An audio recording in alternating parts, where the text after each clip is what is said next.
Kuinka pitkä pätkä sä oot vuonna? Eikö se nauhoittikin vasta nyt? Eikö? Ei mitään. Näppäs kun minä katon. Eikö mä aloinkin vasta nyt nauhoittaa? Ai nyt sitten kun mä aloin höpöttää. Joo. Hienoa. No niin, sitten. Jop. Harjoitellaan laukannusta. Tiedätkö minkälainen laukka? Ei. Sitten sä voit viedä hevosen tuohon keskellä. Ja pysähtyä siihen. Mä näytän minkälainen askel on laukka.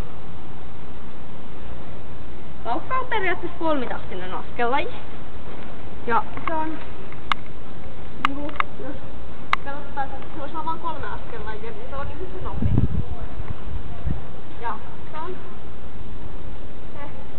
helppo nostaa kuulista. Ja sitä on molempin eri suuntaan laukkaa. Siinä on selkeä liitovaihe, kuten näkyy. Kaavaa.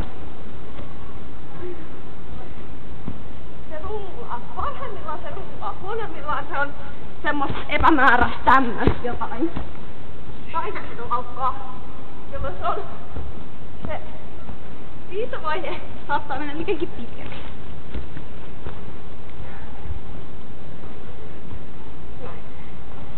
Nyt Tanja, sun vuoro kokeilla laukkaa.